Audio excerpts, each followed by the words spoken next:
कि भारत के हर जाति मत मजहब के लोगों को, जो भारत का नागरिक है, उस हर वयस्क मतदाता को भारत के संविधान ने समान मताधिकार की शक्ति दी है। भारत का संविधान भारत के नागरिकों को संरक्षण भी प्रदान करता है, सम्मान भी प्राप्त करता है, समानता के भाव के साथ भी जोड़ता है और संविधान निर्माताओं की मूल भावनाओं का सम्मान करना भी सिखाता है। कि जिन लोगों ने भारत के संविधान का गला घोटने का काम किया था, जनता ने उनको भी सबक सिखाने में कोई कोताही नहीं बरती है। भारत के संविधान की आत्मा के गले को घोटने का काम कांग्रेस ने किया था। मैं सबसे पहले पूरे प्रदेशवासियों को संविधान दिवस की हृदय से बधाई देते हुए भारत के संविधान निर्माताओं, स्वाधीनता संग्राम सेनानियों को कोटि कोटि नमन करते हुए विनम्र श्रद्धांजलि अर्पित करता हूं। विशेष रूप से भारत के संविधान के वास्तुकार बाबा साहब डॉक्टर भीमराव अंबेडकर जी को, जिन्होंने भारत के संविधान को भारत के अनुरूप बना करके दुनिया के सबसे विस्तृत संविधान के माध्यम से आज ही के दिन 1949 में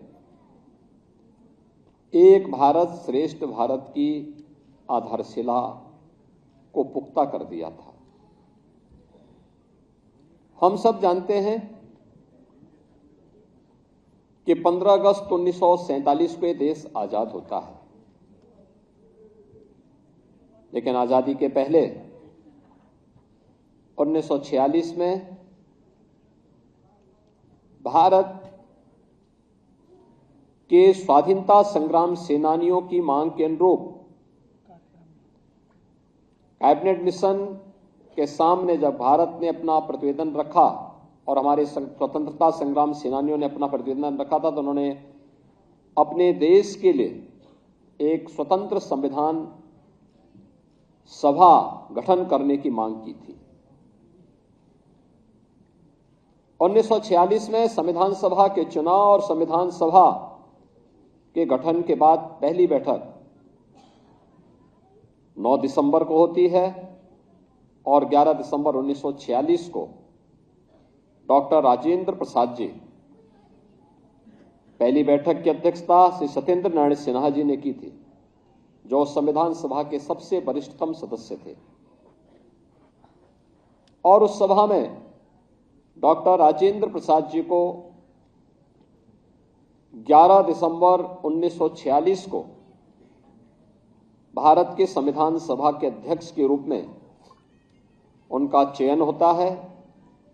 और फिर इसके बाद एक कार्यक्रम आगे बढ़ते हैं। फिर संविधान की जो 13 समितियां बनी थी, उनमें जो महत्वपूर्ण समिति थी ड्राफ्टिंग कमेटी, जिन्हें संविधान के वास्तुकार के रूप में भारत का संविधान कैसे होना है, कितनी धाराएं होंगी, कितने अनुच्छेद होंगे, क्या क्या इसमें बंद और उपबंद होंगे, इन सभी बातों को समाहित करने की दिशा में जिस कमेटी को कार्य करना था, वह दायित्व दिया गया भारत माता के महान सपूत भारत रत्न डॉक्टर भीमराव अंबेडकर जी को, जिसे उन्होंने बखूबी निभाया। अनेक सत्र इस दौरान संविधान सभा के हुए और भारत के संविधान के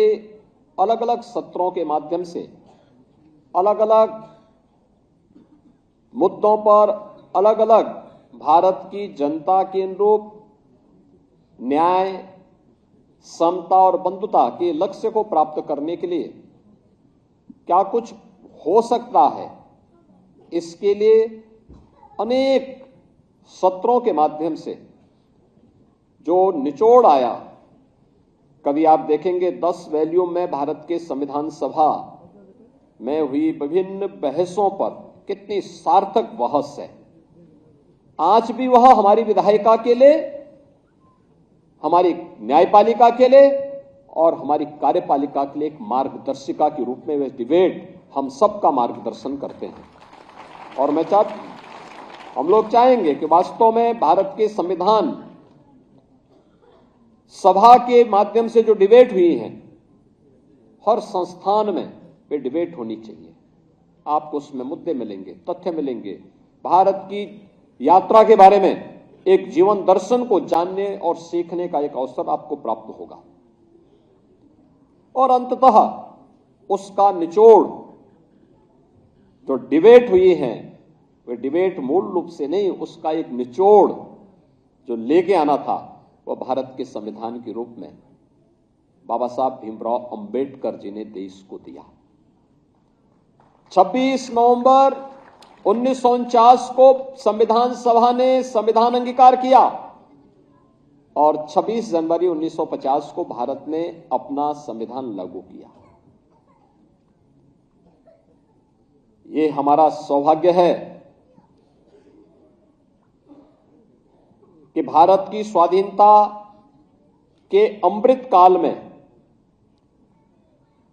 हम भारत के संविधान के अमृत महोत्सव वर्ष का शुभारंभ कर रहे हैं। और ये अमृत महोत्सव वर्ष भारत के संविधान की दृष्टि से अत्यंत महत्वपूर्ण वर्ष है। यहां पे केवल नागरिक अधिकार की ही बात नहीं होनी है, बल्कि प्रधानमंत्री से नरेंद्र मोदी जी जिनके प्रयास से, जिनके दूरदर्शिता के कारण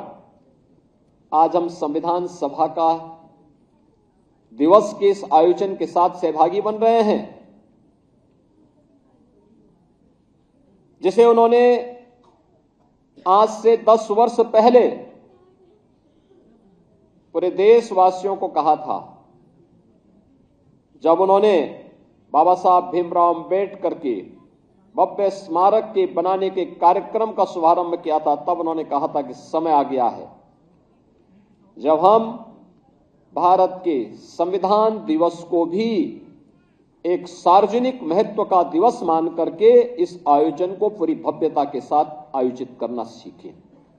और फिर उन्होंने नोटिफिकेशन जारी करवाया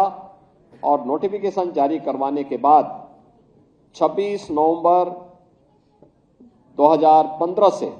संविधान दिवस का एक कार्यक्रम इस भव्यता के साथ पूरे देश के अंदर आयोजित हो रहा है। यह हमारा सौभाग्य है कि उत्तर प्रदेश में विधानसभा और विधान परिषद में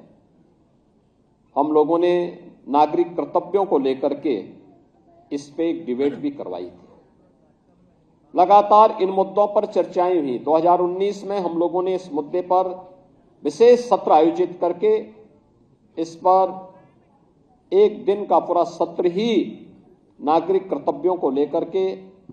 उत्तर प्रदेश विधानसभा ने आयोजित किया। महत्वपूर्ण यह है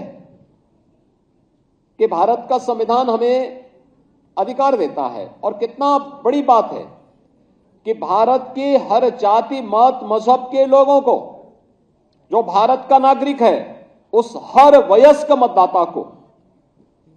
भारत के संविधान ने समान मताधिकार की शक्ति दी है। याद करना, दुनिया के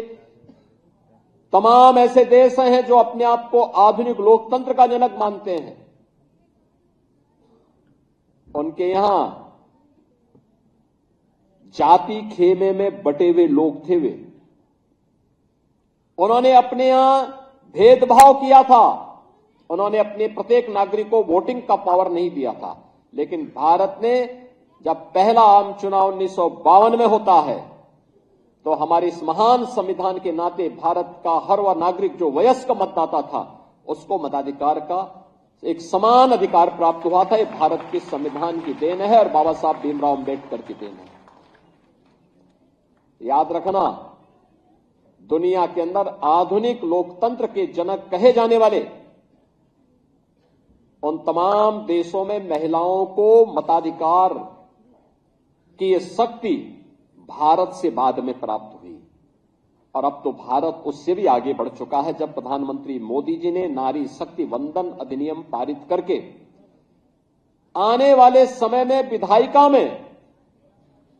जाने वाला सदस्य 1/3 अब केवल पंचायती नहीं बल्कि महिला सदस्य भी संसद और विधानसभाओं में चुन करके आने वाले समय में परिसीमन के बाद जाएंगे। यह अधिकार भी प्रधानमंत्री मोदी जी ने दुनिया के अंदर सबसे पहले भारत के अंदर दिया। भारत का संविधान भारत के नागरिकों को संरक्षण भी प्रदान करता है, सम्मान भी प्राप्त करता है, समानता के भाव के साथ भी जोड़ता है और संविधान निर्माताओं की मूल भावनाओं का सम्मान करना भी सिखाता है। और इसीलिए न्याय, समता और बंधुता इसकी मूल भाव को लेकर के अनेक उतार चढ़ावों का सामना करते हुए भारत के संविधान ने अपने इन 75 वर्षों की यात्रा को किस शानदार तरीके से किया है कि जिन लोगों ने भारत के संविधान का गला घोटने का काम किया था, जनता ने उनको भी सबक सिखाने में कोई कोताही नहीं बरती है। आपने देखा होगा किसी भी संविधान या किसी भी पवित्र कार्यक्रम की आत्मा उसका उद्देश्य होता है। भारत का जो मूल संविधान बाबा साहब भीमराव अंबेडकर ने जिसे 26 नवंबर 1949 को जिस संविधान को अंगीकार किया था, याद करना, उस संविधान में 2 शब्द नहीं थे, सेकुलर शब्द भी नहीं था और समाजवादी शब्द भी नहीं था, सोशलिस्ट शब्द भी नहीं था। कांग्रेस ने चोरी छिपे जब ये देश के नागरिक अधिकार निरस्त किए गए थे, इमरजेंसी थी,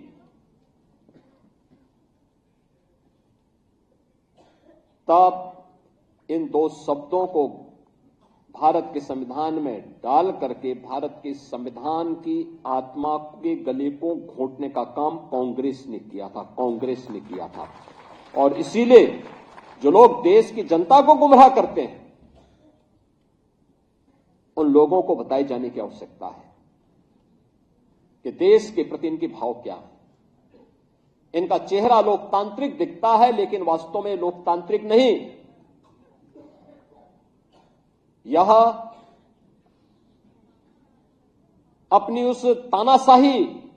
फांसीवादी मानसिकता के तहत काम करने वाले लोग हैं और जब भी इनको अवसर मिलेगा, ये लोग इससे पहले 1976 रहा,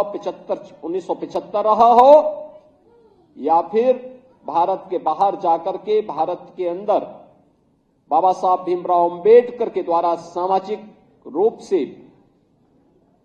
दलित, अति पिछड़ी जाति के लोगों को मिले हुए इन संवैधानिक अधिकारों से वंचित करने के बारे में किस प्रकार की टिप्पणियां ये लोग करते हैं, ये आज किसी से छुपा हुआ नहीं। और इसीलिए मैं आज के इस अवसर पर आप सबसे कहना चाहूंगा कि बाबा साहब भीमराव अंबेडकर की धरोहर जो संपूर्ण भारत को, 140 करोड़ भारतवासियों को एकता के सूत्र में बांधता है, वह है भारत का संविधान। इस भारत के संविधान का संरक्षण करना हम सबका दायित्व है और याद करना इसका सबसे अच्छा रास्ता है कि भारत के संविधान के द्वारा भारत के प्रत्येक नागरिक के लिए तय किए गए उसके मूलभूत कर्तव्यों का अगर हम पालन करेंगे तो यह बाबा साहब भीमराव अंबेडकर के प्रति, भारत के संविधान निर्माताओं के प्रति और भारत के महान स्वाधीनता संग्राम सेनानियों के प्रति हमारी सच्ची श्रद्धांजलि होगी। आज के इस अवसर पर एक बार फिर से मैं पूरे प्रदेशवासियों को संविधान दिवस की हृदय से बधाई देता हूं।